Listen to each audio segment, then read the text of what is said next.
Olá, queridos alunos e estimados espectadores do programa Prova Final, uma parceria firmada entre a TV Justiça e a Rede de Ensino Luiz Flávio Gomes, LFG. Tudo bem com vocês? O meu nome é Emerson Malheiro. Eu sou advogado, doutorando e mestre em Direito e professor de Direito Internacional e Direitos Humanos na Rede de Ensino Luiz Flávio Gomes, LFG. Para aqueles que ainda não conhecem o programa Prova Final, saibam que ele é dividido em 3 blocos.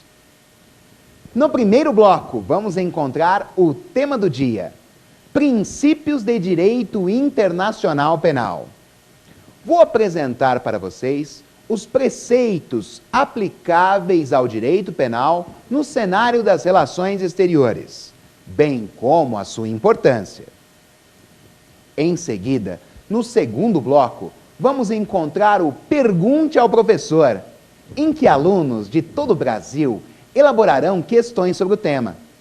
Esse é o instante do programa em que vamos aprofundar o assunto, abordando aspectos que não foram cuidados no tema do dia.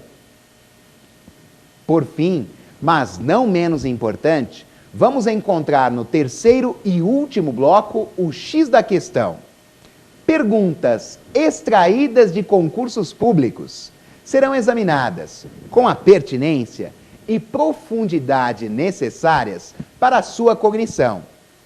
Esse é o instante do programa em que vamos verificar como os examinadores exigem o tema aqui cuidado. Começa agora mais um programa Prova Final com o tema do dia.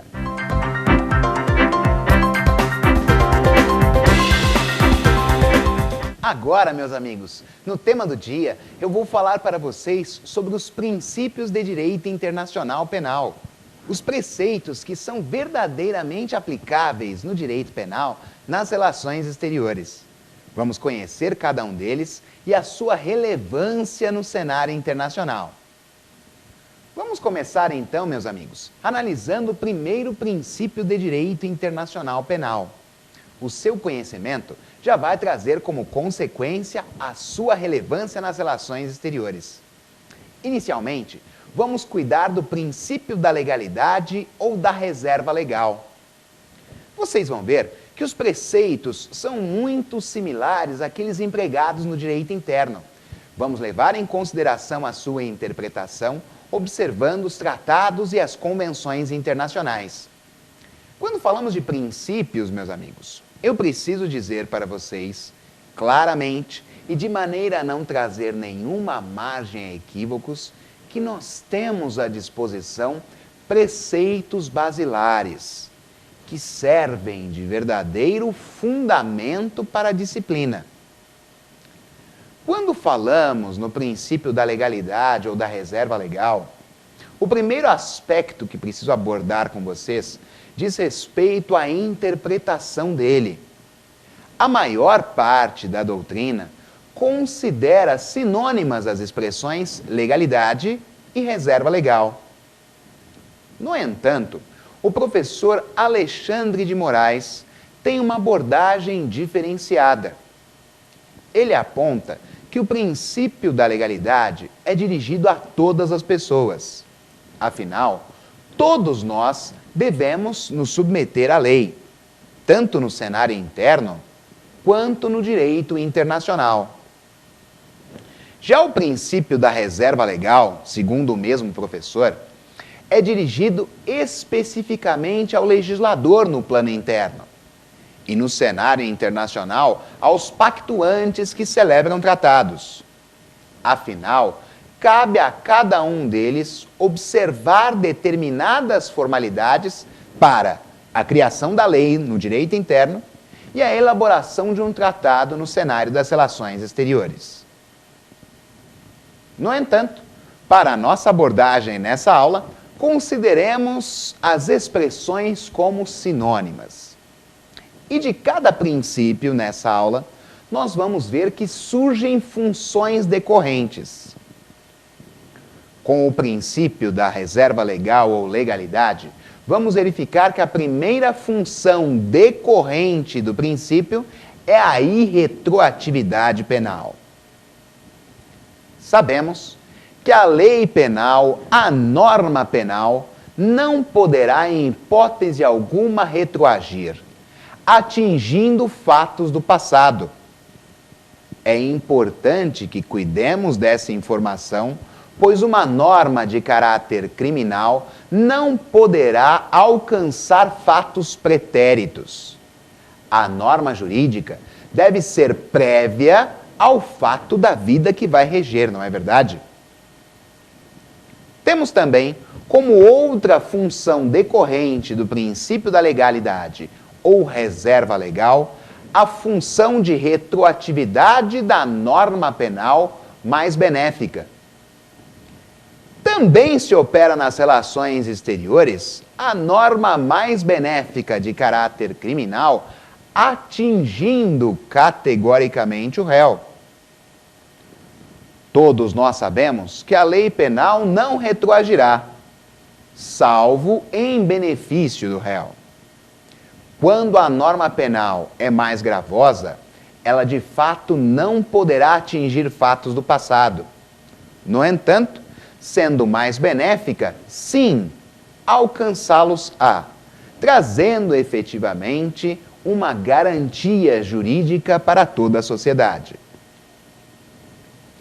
Outra função decorrente que deve ser considerada é a taxatividade, que impede categoricamente o emprego dos costumes e também da analogia no direito internacional penal. Quando falamos em costumes, meus amigos, devemos considerar a prática reiterada de atos nas relações exteriores, com a convicção de sua obrigatoriedade. Ora, os costumes podem influenciar na modificação de uma regra de caráter penal no cenário das relações exteriores. Mas, dentro dessa hipótese, não poderá existir o seu afastamento. É certo que o direito internacional possui uma série de peculiaridades em relação ao direito interno. Por exemplo, sabemos que os costumes no cenário internacional podem fazer com que um tratado internacional perca sua eficácia. No entanto, temos uma exceção, a exceção que se opera em relação ao direito internacional penal. Hipótese em que um costume não vai afastar um dispositivo consignado em tratados e convenções. Acerca da analogia, a taxatividade também opera a sua função. Afinal, não são empregadas normas similares envolvendo a prática delitiva. Afinal, pela função de determinação que vamos verificar em breve, a conduta deve se perfazer de forma significativa, também no cenário das relações exteriores. Ora, meus amigos, então é fácil enxergarmos agora a função de determinação do direito internacional penal. Ela, igualmente, decorre do princípio da legalidade ou reserva legal. Pela função de determinação, vamos verificar claramente que é impossível definições vagas, indeterminadas. No direito internacional penal, a conduta deve ser descrita de forma adequada e de maneira a jamais deixar margem a qualquer dúvida. Sabemos que as definições vagas, indeterminadas, acabam por promover a insegurança jurídica. Como lhes disse, é certo que o direito internacional possui determinadas peculiaridades, como, por exemplo, a ausência de autoridade superior, que imponha coercitivamente a norma. Mas também sabemos que, a partir dos tratados e convenções internacionais, os pactuantes no cenário das relações exteriores criarão normas, às quais vão se submeter. E ao criar regras de natureza criminal, os pactuantes já detêm o conhecimento que, pela função de determinação do direito internacional penal, jamais um crime pode ser estabelecido de forma vaga e imprecisa. A conduta deve ser determinada para que a pena cominada seja adequada no cenário das relações exteriores. Na sequência, meus amigos, eu vou lhes apresentar mais um princípio inerente ao direito internacional penal. Conhecemos agora o princípio da intervenção mínima. Saibam vocês que no direito internacional penal deve ser aplicada uma regra de natureza criminal tão pouco quanto possível. Afinal, o direito internacional penal não deverá atuar se não for essencial para promover uma solução para eventual pendência jurídica. Isso porque se deve verificar que o direito penal deve se ocupar essencialmente de questões em que todo e qualquer outro ramo do direito não encontrou uma solução. Assim, como verificamos no princípio anterior, também vamos encontrar aqui funções decorrentes de tal preceito. A primeira função decorrente que devemos considerar diz respeito à subsidiariedade. O direito internacional penal será subsidiário. É a última ratio. Verificando que a solução não foi encontrada pelos demais ramos do direito, apenas nessa hipótese verificar-se-á o emprego de normas conexas ao direito internacional penal. Também verificamos outra importante função decorrente do princípio da intervenção mínima no cenário das relações exteriores. É a fragmentariedade. Por essa função do direito internacional penal, vamos verificar categoricamente que o bem jurídico protegido deverá ser fragmentado. O bem jurídico protegido deverá ser dividido. E o direito internacional penal vai atuar exclusivamente na parcela do bem jurídico que se mostrar essencial. Caso contrário, utilizar-se-ia o direito penal para resolver todos os problemas. E com muito mais razão, não é isso que deve acontecer no cenário das relações exteriores. Verificamos no direito internacional penal o surgimento de outro princípio, o princípio da humanidade. É isso mesmo, meus amigos. Vamos verificar de forma precisa que o ser humano deve ser valorizado no cenário das relações exteriores. É certo que inúmeras normas conexas aos direitos humanos são empregadas e devem ser consideradas como norteadas pelo princípio da humanidade. Um ótimo exemplo que posso trazer para vocês diz respeito ao Tribunal Penal Internacional. Sim, meus amigos, porque o Estatuto de Roma, que criou essa corte nas relações exteriores, é um tratado de direitos humanos. E ele se cerca por importantes preceitos conexos ao princípio da humanidade. Os direitos humanos devem ser respeitados com a elaboração de tratados e convenções internacionais. No cenário interno brasileiro, podemos enxergar o princípio da dignidade da pessoa humana, que espelha claramente o preceito da humanidade no aspecto constitucional. Todos nós sabemos que o princípio da dignidade da pessoa humana é um núcleo exegético do cenário jurídico brasileiro. Em outras palavras, temos um parâmetro de orientação para a criação de todas as normas no direito interno. Ora, meus amigos, no direito internacional não é diferente. O ser humano vem sendo cada vez mais valorizado em face de tratados e convenções internacionais. todas elas observam o princípio da humanidade. Outro princípio a ser observado diz respeito à culpabilidade.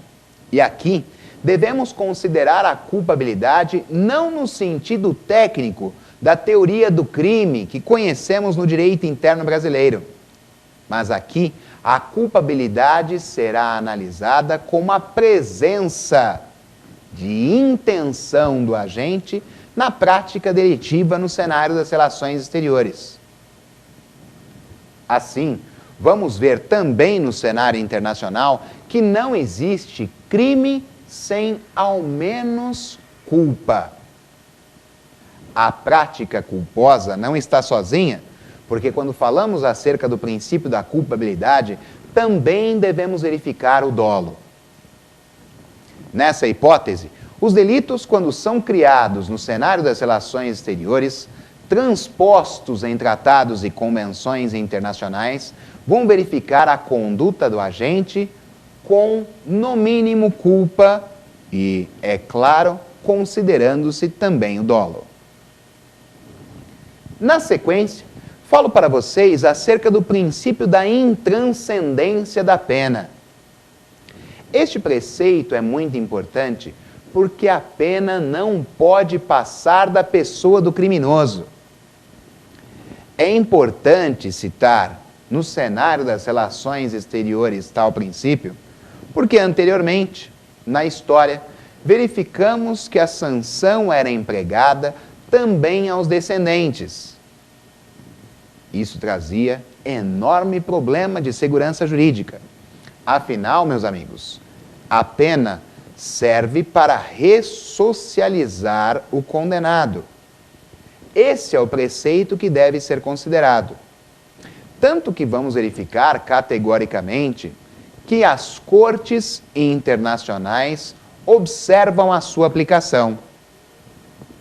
O Tribunal Penal Internacional, por exemplo, a regra é que se aplique uma pena privativa de liberdade com o cumprimento máximo de 30 anos, para que a pessoa possa especificamente ressocializar-se. E, é claro, também pensar nas consequências danosas de seu delito. Verifiquemos, meus amigos, que esse princípio da intranscendência da pena também leva em consideração uma personalidade, ou seja, a pena é pessoal, é empregada ao ofensor. Por fim, mas não menos importante, vamos conhecer o princípio da lesividade ou ofensividade. Vamos verificar que no direito internacional penal, uma norma de natureza criminal apenas deverá ser empregada se atingir o bem jurídico de forma considerável. Afinal, analisamos que o direito internacional penal é a última ratio. Deve ser empregado se efetivamente outros ramos do direito não alcançaram êxito. Dessa forma, vamos verificar duas funções decorrentes do princípio da lesividade ou ofensividade. O primeiro é a alteridade. Vamos verificar que as regras de direito internacional penal não podem punir atitudes internas do agente, que não se externalizaram. Ora, vamos verificar como regra que o planejamento de um crime sem ato de execução não traz como consequência a atuação do direito internacional penal. Apenas normas específicas que designar como delito condutas prévias poderão ser aplicadas. Caso contrário, não se intenta a aplicação da pena se não houve externalização da conduta. Na mesma toada, meus amigos, vamos verificar mais uma função decorrente do princípio da lesividade ou ofensividade. Se cuida da função de insignificância ou bagatela. Dentro dessa hipótese, o direito penal deverá ser afastado se eventualmente o bem jurídico protegido não foi ao menos arranhado, atingido categoricamente. Como vocês puderam entender, o direito internacional penal ganha enorme relevo nas relações exteriores. A sua importância leva em consideração a punição a pessoas que tenham realizado condutas que ofendam tratados e convenções internacionais. Com muito mais razão, vamos verificar que o Estado igualmente pode ser responsabilizado. Por isso, no direito internacional, temos tribunais que julgam Estados e tribunais que julgam pessoas. A título de exemplo, posso falar para vocês da Corte Interamericana de Direitos Humanos, que julga Estados. E, de outro lado, temos o Tribunal Penal Internacional, que julga pessoas. Temos aqui relações jurídicas que são conexas com o direito internacional público, porque leva em consideração o tratamento a sujeitos de direito internacional, como os Estados, as organizações internacionais e intergovernamentais. As pessoas, não importa se físicas ou jurídicas. E também as organizações não governamentais e a Santa Sé, que é um sujeito equiparado a Estado, mas não deve ser considerado como tal em face de suas peculiaridades. Se uma pessoa, exemplificadamente, comete um crime contra a humanidade, certamente fere preceitos conexos ao direito internacional penal. Desse modo, eles devem ser considerados para a previsão de sua conduta, bem como a aplicação das penas. Espero, meus amigos, que as minhas explicações no tema do dia tenham sido úteis para a sua cognição acerca dos princípios de direito internacional penal. Agora, vamos prosseguir no segundo bloco, com o Pergunte ao Professor. Vocês vão acompanhar alunos de todo o Brasil elaborando perguntas sobre o tema. Vamos lá abordar aspectos que não foram cuidados nesse bloco. Lembrando que você também pode mandar a sua pergunta para provafinal@anhanguera.com. Será uma enorme satisfação respondê-la. Vamos então agora para o Pergunte ao Professor.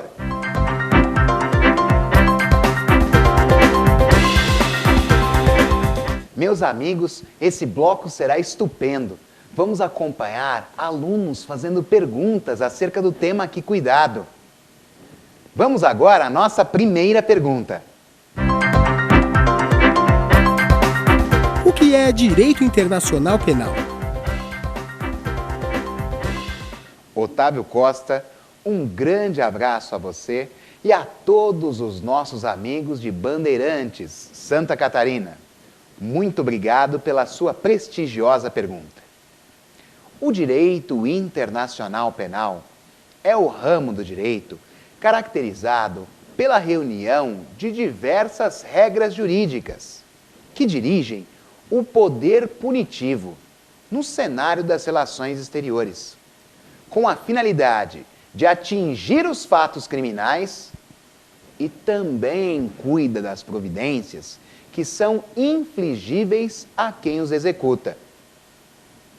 Observem, meus amigos, que no cenário das relações exteriores, aquele que pratica uma conduta lesiva deve ser responsabilizado por ela. Não são apenas os Estados que vão se submeter a tratados e convenções internacionais. Afinal, quando existe a assinatura e a ratificação, toda a população de um Estado também vai se submeter às regras.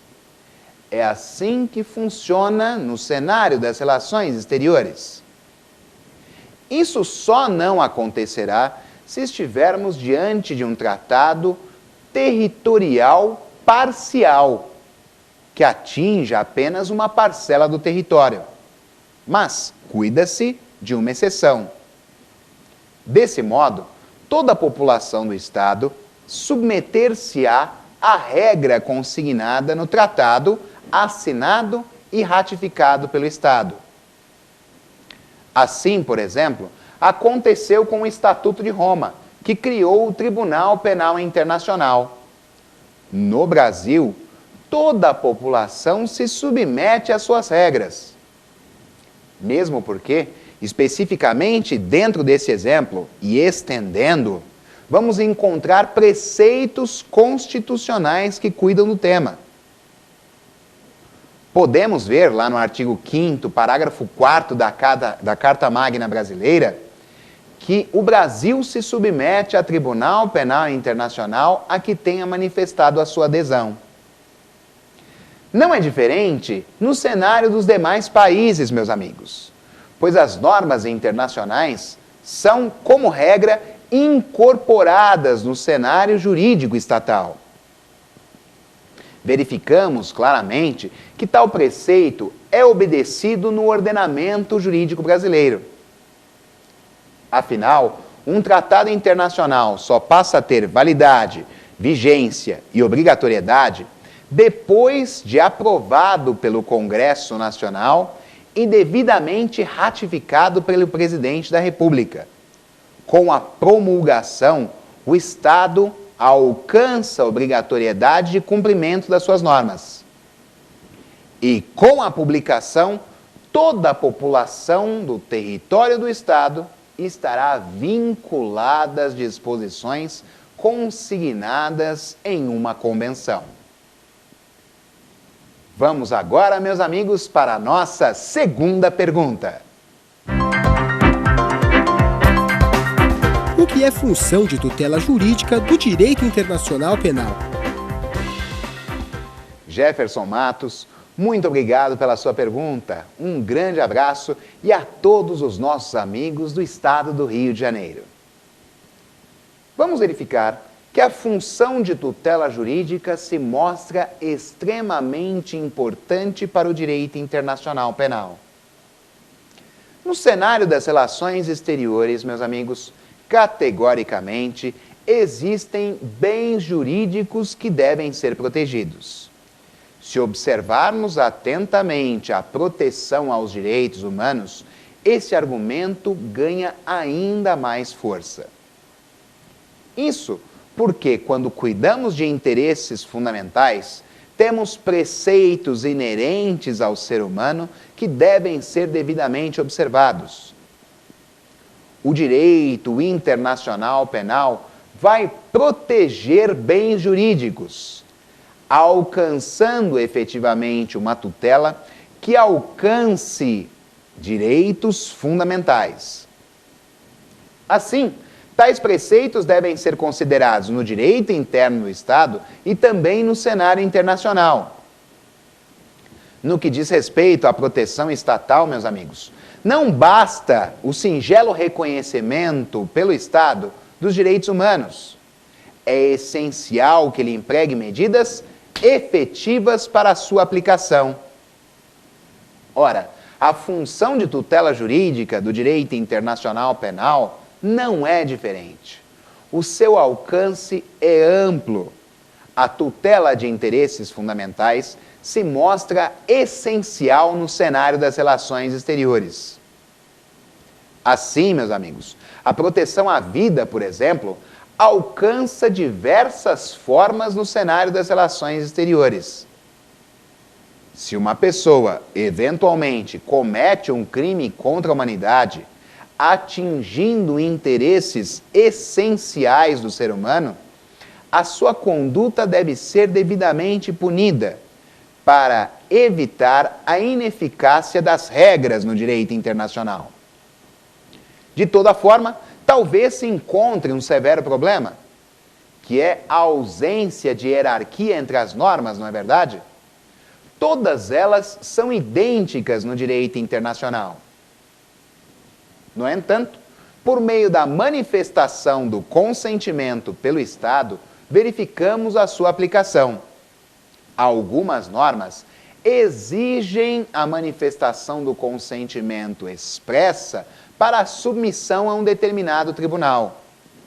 Outras, apenas com a assinatura, ratificação e promulgação, já surge o dever de obediência e submissão a uma corte nas relações exteriores. Quando falamos na atuação de um Estado e a sua responsabilização, conhecemos sanções diversas daquelas que são empregadas às pessoas. Quando falamos na atuação de um Estado, por exemplo, podem ser empregadas as represálias, como um bloqueio pacífico ou embargo. Em relação ao Estado, também é admitida a retorção e, inclusive, a expulsão de uma organização internacional e intergovernamental. Já no que é pertinente à atuação dos indivíduos, as sanções ganham outro corpo. Não raro, pela apresentação e devida aplicação de uma pena privativa de liberdade. Excepcionalmente, é certo, poderá ser aplicada a pena de morte, mas aqueles estados que já empregam, atentem, esses poderão manter ou poderão suprimir a pena de morte. Uma vez eliminada, ela jamais poderá ser restaurada. O direito internacional penal não permite. Ademais, vamos verificar categoricamente que a sua reinserção, uma vez suprimida, vai atingir uma característica dos direitos humanos: a proibição do regresso ou vedação do retrocesso. Significa que, uma vez concedido um direito fundamental, não poderá existir o retrocesso, a diminuição na tutela de um interesse fundamental. Da mesma forma, meus amigos, excepcionalmente, também verificamos no cenário das relações exteriores o emprego da prisão perpétua.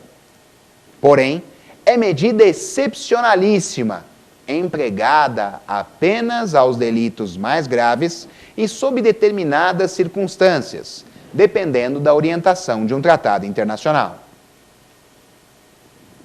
Conhecida a função de tutela jurídica do direito internacional penal, vamos agora para a nossa terceira pergunta. Como o Tribunal Penal Internacional atua nas relações exteriores? Letícia Vieira, um grande abraço para você. Muito obrigado pela sua pergunta. Um grande abraço a todos os nossos amigos do Pará. O Tribunal Penal Internacional atua de forma bastante intensa no cenário das relações exteriores. Inicialmente, como regra, é importante destacar que o TPI, Tribunal Penal Internacional, vai julgar pessoas de estados que assinaram e ratificaram o Estatuto de Roma. Excepcionalmente, porém, se existir a indicação de investigação pelo Conselho de Segurança da Organização das Nações Unidas, pessoa de Estado que não assinou e nem ratificou o Estatuto de Roma poderá ser julgado. Casos reais no direito internacional envolvem Omar al-Bashir, o presidente do Sudão, e também o falecido Muammar Gaddafi, então líder da Líbia. Hoje, o mandado de prisão subsiste, no caso da Líbia, em relação ao filho do Muammar Gaddafi e também a alguns de seus seguidores. De toda maneira, conhecida essa regra, vamos verificar que o Tribunal Penal Internacional possui 18 magistrados, que foram eleitos para um mandato de 9 anos.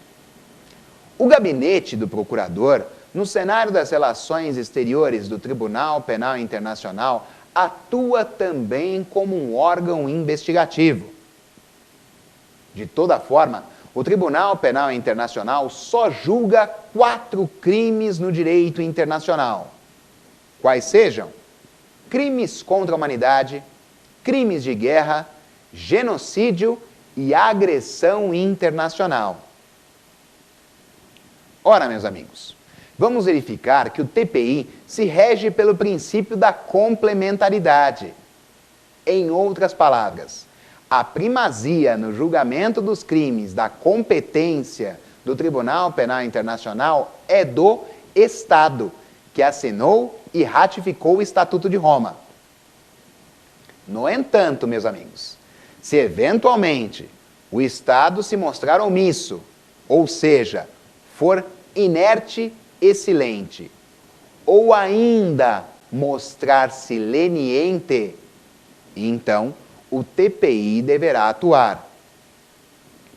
O Tribunal Penal Internacional é uma corte permanente no direito internacional, ao contrário do que encontramos anteriormente na história, com os tribunais ad hoc ou de exceção. Foram tribunais ad hoc, o Tribunal Internacional Militar para Nuremberg, criado para julgar os crimes que ocorreram na porção ocidental do globo terrestre na Segunda Grande Guerra Mundial. Assim também, o Tribunal de Tóquio, também conhecido como Tribunal Internacional Militar para o Extremo Oriente, criado para julgar os crimes que ocorreram na Segunda Grande Guerra Mundial na porção oriental do globo terrestre. Mais recentemente, verificamos a presença de outros tribunais ad hoc, como o Tribunal Penal Internacional para a Antiga Iugoslávia, que julgou os crimes praticados na região dos Balcãs e que trouxeram o desmantelamento da Antiga Iugoslávia em Bósnia, Croácia, Eslovênia, Macedônia, Sérvia, Montenegro e Kosovo.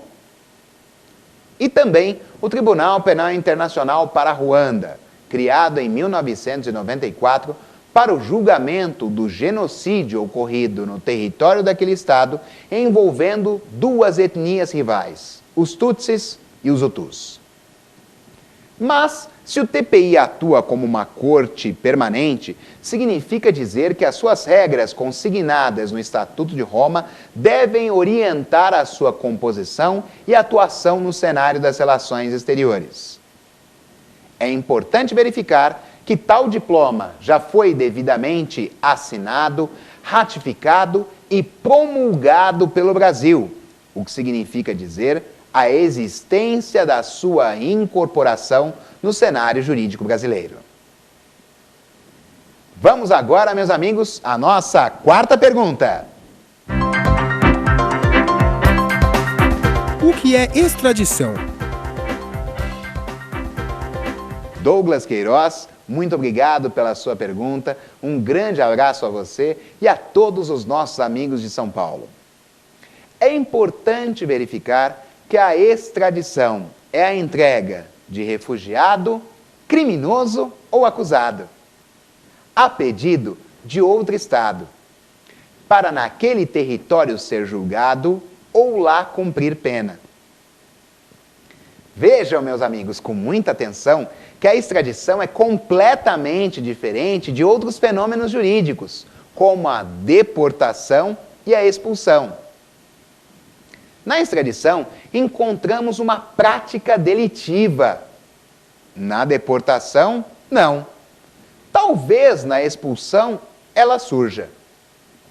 Vamos compreender isso melhor? Acompanhem-me, meus amigos. Quando falo para vocês em deportação, nós temos um fenômeno jurídico que decorre da irregularidade de uma pessoa no território estatal. É a entrega coativa de estrangeiro ao território de origem ou outro que o receba, em face de se encontrar irregular em território nacional. Na expulsão, diferentemente, vamos verificar a entrega coercitiva de estrangeiro ao território de origem ou outro que o receba, em face da prática de crime ou conduta fronteiriça à marginalidade. Na extradição, sabemos que não poderá se falar em hipótese alguma na entrega coativa de brasileiro.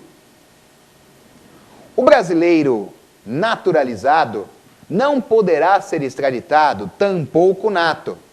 Porém, sabemos que em relação ao naturalizado existem exceções. O brasileiro naturalizado poderá ser excepcionalmente extraditado se o crime foi cometido antes da naturalização ou em caso de comprovado envolvimento em tráfico de drogas. Não confundamos em nenhuma hipótese, meus amigos, a extradição com a entrega de pessoas ao Tribunal Penal Internacional. Aproveitando que em uma das perguntas falei sobre essa importante corte nas relações exteriores, a entrega, inclusive de nacionais ao TPI, é possível. A extradição, jamais. Na Constituição, verificamos a vedação da extradição no artigo 5º, inciso 51. A exceção para a entrega que não se apresenta como extradição está no Estatuto de Roma, já incorporado no nosso ordenamento, Decreto 4388 de 2002. Temos fenômenos jurídicos que são diferentes, meus amigos, já que a extradição se opera entre estados. Observaram o conceito? Extradição e entrega de refugiado, criminoso ou acusado a pedido de outro estado, para naquele território ser julgado ou lá cumprir pena.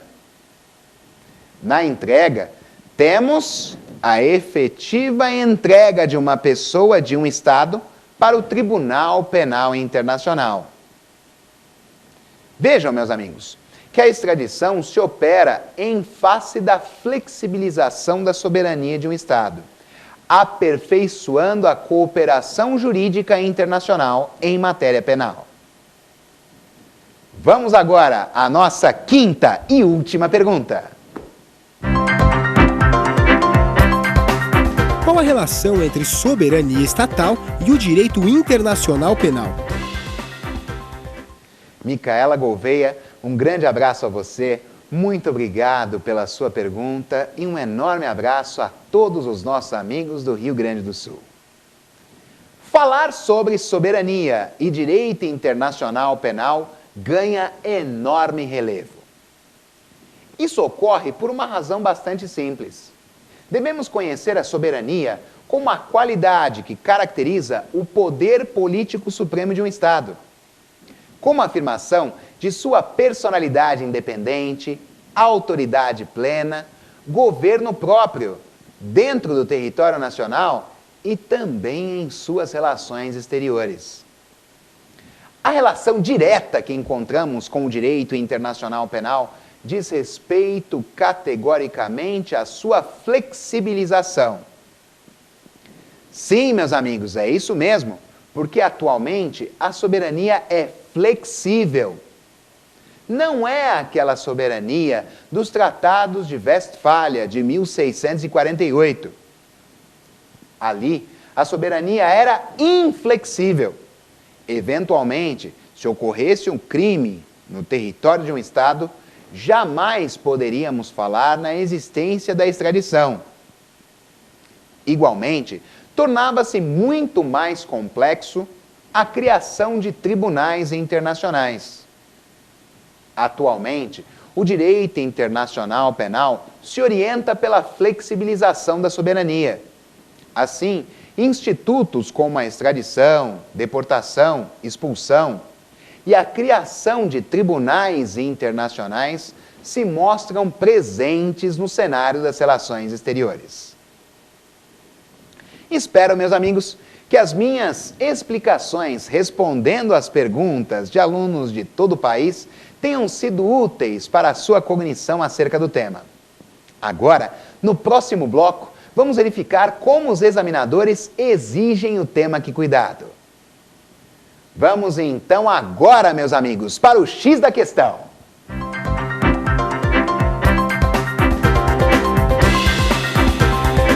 Agora, pessoal, é a hora do X da questão. vamos conhecer as principais perguntas de concursos públicos que cuidam do tema. Vamos à nossa primeira pergunta. Advogado, Advocacia Geral da União, CESP, 2009. No direito internacional, há necessidade de previsões normativas para os períodos pacíficos e para os períodos turbulentos de conflitos e litígios. A Carta das Nações Unidas e outras convenções internacionais procuram tratar dos mecanismos de resolução de conflitos, bem como disciplinam a ética dos conflitos bélicos e a efetiva proteção dos direitos humanos em ocasiões de conflitos externos ou internos. Acerca desse assunto, julgue o item a seguir, relativo à jurisdição internacional, aos conflitos internacionais e ao direito penal internacional. No direito internacional, há muito tempo, existem as cortes que atuam para a solução de conflitos entre os Estados, como é o caso da Corte Internacional de Justiça. Entretanto, existe fato inédito no direito internacional quanto à criminalização supranacional de determinadas condutas, com a criação do Tribunal Penal Internacional, tribunal ad hoc destinado à punição de pessoas que pratiquem, em período de paz ou de guerra, qualquer crime contra indivíduos. Certo? Errado. Saibam vocês, meus amigos, que o concurso público conexo à Advocacia Geral da União traz questões específicas em que o candidato deverá assinalar certo ou errado. Deverá considerar a questão correta se integralmente possui todos os elementos na assertiva. Vamos verificar mais uma vez o enunciado. No direito internacional, há muito tempo, existem as cortes que atuam para a solução de conflitos entre os Estados, como é o caso da Corte Internacional de Justiça. Entretanto, há fato inédito no direito internacional quanto à criminalização supranacional de determinadas condutas, com a criação do Tribunal Penal Internacional, tribunal ad hoc, destinado à punição de pessoas que pratiquem, em período de paz ou de guerra, qualquer crime contra indivíduos. Certo? Errado. Vou lhes dizer que a questão número 1 está errada, meus amigos. É certo que determinadas condutas foram passíveis de criminalização pelo Estatuto de Roma, que criou o Tribunal Penal Internacional. No entanto, essa não é uma corte ad hoc, mas sim um tribunal permanente nas relações exteriores. Ademais, é necessário verificar que os crimes praticados vão apresentar como consequência a aplicação de sanções no cenário das relações exteriores. Como regra, a pena privativa de liberdade, com limite de cumprimento de 30 anos. Excepcionalmente, aplicar-se-á a pena de prisão perpétua, que, no entanto, será objeto de revisão após 25 anos. Vamos agora, meus amigos, para a questão número 2. Delegado de Polícia, Polícia Civil, Piauí, no CEP 2009. Com relação aos princípios penais, assinale a opção correta. Alternativa A. O princípio da humanidade das penas proíbe, em qualquer hipótese, a pena de morte no ordenamento jurídico brasileiro. Alternativa B. O princípio da especialidade consagra que a lei penal geral deve afastar a lei penal especial naquilo que forem conflitantes. Alternativa C. O princípio da legalidade permite a criação de tipos penais incriminadores através da edição de medidas provisórias. Alternativa D. Segundo o princípio da intervenção mínima, o direito penal deve atuar como regra e não como exceção. Alternativa E. Segundo o princípio da intranscendência, a pena não pode passar da pessoa do condenado. Vamos agora, meus amigos, analisar alternativa por alternativa. Comecemos pela alternativa A. O princípio da humanidade das penas proíbe, em qualquer hipótese, a pena de morte no ordenamento jurídico brasileiro. Como lhes disse, meus amigos, no segundo bloco, a pena de morte é possível, em caso excepcional. Uma vez eliminada do ordenamento jurídico, não poderá ser restabelecida. Assim, também é possível verificar que a pena de morte é aplicada excepcionalmente no cenário jurídico brasileiro, no caso de guerra declarada. Desse modo, a alternativa A está errada e não deve ser assinalada. Vamos verificar juntos a alternativa B. O princípio da especialidade consagra que a lei penal geral deve afastar a lei penal especial naquilo que forem conflitantes. A alternativa B está errada, meus amigos, porque o que se manifesta é o contrário. A lei penal especial afastará preceito consignado em norma geral naquilo que forem conflitantes. Desse modo, a alternativa B não deve ser assinalada. Vamos verificar juntos a alternativa C. O princípio da legalidade permite a criação de tipos penais incriminadores através da edição de medidas provisórias. Isso não é possível, meus amigos, porque no cenário interno vamos verificar a criação de normas que estabeleçam delitos apenas e tão somente por meio de lei. Desse modo, a alternativa C está errada e não deve ser assinalada. Vamos verificar juntos a alternativa D. Segundo o princípio da intervenção mínima, o direito penal deve atuar como regra e não como exceção. É o contrário, como vimos na aula de hoje, não é, meus amigos? O direito penal deve ser excepcional, pois outros ramos do direito devem buscar uma solução para o caso concreto. Desse modo, a alternativa D está errada e não deve ser assinalada. Vamos verificar a alternativa E. Segundo o princípio da intranscendência, a pena não pode passar da pessoa do condenado.